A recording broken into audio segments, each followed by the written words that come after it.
Imagine this. You are a prehistoric human living thousands of years ago. Today, you've spent the entire day working hard, and after a lot of effort, you finally managed to hunt some food.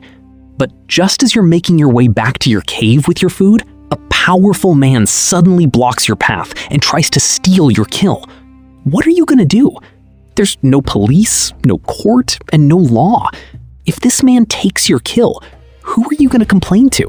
Who will decide who the kill actually belongs to? And the biggest question is, how did ancient humans settle fights without laws? The surprising thing is that even without laws or police, ancient humans found their own ways to settle these kinds of disputes. And the 8 ways they settled these fights will shock you. Number 1. The entire tribe stepped in. If you think every fight back then ended with someone dying, that's not true at all. Just think about it. A small tribe might have had only 20 to 40 people. If one person died in every fight, the entire tribe could be wiped out within just a few months. That's why whenever 2 people got into a fight, the entire tribe would often step in. People would separate them and try to calm them down, because they knew that losing a hunter meant less food for the entire tribe for the next several days. So back then, there was no police, but the entire tribe itself was the biggest law. But what happened if neither person was willing to listen to the tribe? That's where the second and even stranger method begins. Number 2. Sometimes they simply shared the hunt. But the entire tribe couldn't stop every fight. Now imagine this. What if both men refuse to back down? One says, "This is my kill," and the other says, "No, it's mine now." Then what?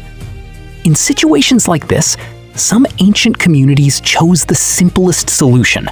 They divided the kill.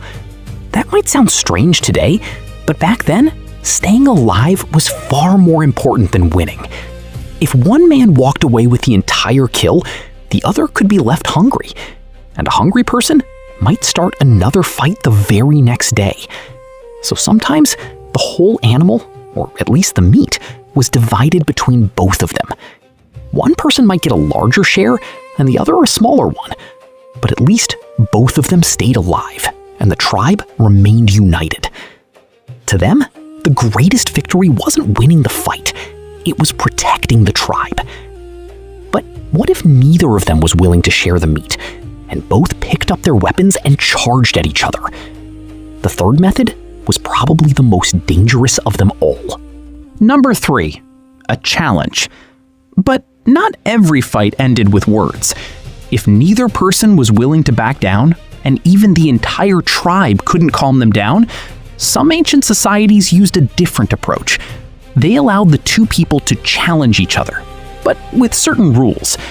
It wasn't a fight to the death. Instead, both sides would show their strength, exchange a few blows, and as soon as it became clear who was stronger, the others would step in and stop the fight.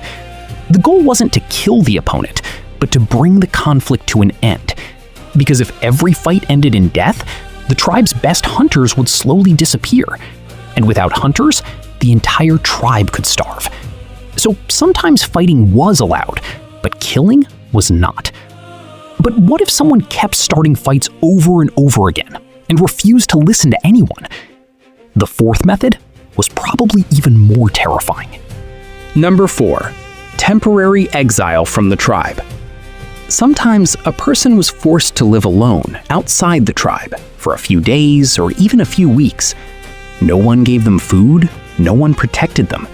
They were left completely alone to survive in the wilderness. This punishment wasn't just about discipline, it was meant to make them realize how difficult it was to survive without the tribe. When they returned, if they managed to survive, the entire tribe would gather. They had to apologize by offering gifts or helping the tribe. Only if they truly promised to change were they accepted back. This rule existed because back then, one stubborn and dangerous person could put the entire tribe at risk of starvation or danger. So the tribe chose a strict but fair way to protect itself. Because of this fear, most people accepted the tribe's decisions, and many conflicts ended without any bloodshed. But what happened when the conflict was between two different tribes? Who made the decision then?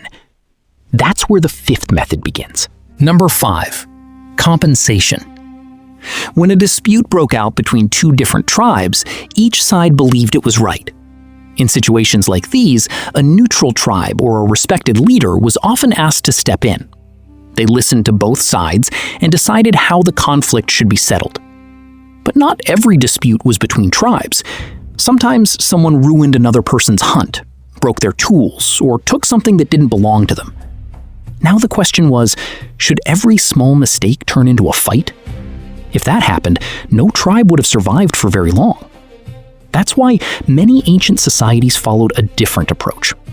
Whoever caused the damage had to make up for it. If someone broke your spear, they might have to give you a new one. If someone caused you to lose your food, they might have to give up their own share the next time. This meant neither side had to keep fighting. Because the real goal wasn't revenge, it was to repair the damage. Just think about it. Even today, if someone crashes into your car, not every situation ends in a fight. Many disputes are settled simply by paying for the damage. Thousands of years ago, some ancient communities used a very similar idea. But this method had one big problem. Not everyone was willing to make up for the damage. Some people simply refused. And if someone refused to take responsibility for what they had done, then what happened? That's where number 6 begins. A method that could ruin a person's reputation for life without ever sending them to prison. Number 6. Destroying their reputation. There was no easy way to throw people into prison or execute them, but over time, the tribe would begin to distance itself from them. No one wanted to go hunting with them, no one wanted to share food with them, and in many cases, nobody even cared about what they had to say anymore. In other words, even without prisons or police, the entire tribe could make someone feel completely alone. Thousands of years ago, that was one of the harshest punishments imaginable. Because back then, being isolated greatly reduced your chances of survival. That's why most people chose to make up for the damage, to protect their reputation. But some people still refused to change. They kept starting fights and kept trying to settle old grudges. And that's where the next method comes in. Number 7. They were sent hunting together. The entire tribe would gather. Then the two people who had been fighting were ordered to go on the next big hunt together. Not alone, but completely dependent on each other. One person would throw the spear, while the other would support them at the right moment. If the animal attacked and one of them was injured, the other had to save their life, even if they were enemies. Then the two of them would spend hours searching the dense forest for a large animal. After a long wait, when they finally spotted one, they had to work together with all their strength and skill to bring it down. Half the day could pass during this hunt.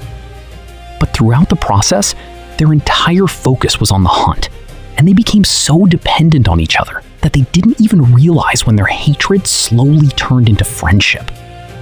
By the time they finally returned to the tribe with a successful hunt, their anger had already melted away. Because during those days, they came to understand that surviving alone was incredibly difficult, and that only by helping each other could they stay alive. This rule wasn't just a punishment, it was a lesson. In tribal life, surviving together was far more important than personal anger. But what if someone still refused to change after all of this? Then there was only one final option. Number 8. Permanent exile from the tribe. When nothing else worked, a person was permanently banished from the tribe. Not everyone was willing to change. Some people kept starting fights, stealing other people's food, and becoming a danger to the entire tribe. Now imagine this. If someone like that lived in your cave, would anyone be able to sleep peacefully? Probably not. That's why in many ancient hunter-gatherer societies, one of the harshest punishments was permanent exile from the tribe. But it was such a terrifying punishment that most people chose to change long before it ever happened. The reason was simple. Back then, your greatest strength wasn't your weapons, it was your tribe. If your tribe abandoned you, your chances of survival became very small. In other words, ancient humans may not have had written laws, but they certainly had rules. And the purpose of those rules wasn't just to punish the wrongdoer, it was to keep the entire tribe alive. So the next time someone says, there were no laws back then, so people just kept killing each other, remember this: the truth was far more interesting. Thousands of years before written laws ever existed, ancient humans had already developed their own ways to settle conflicts.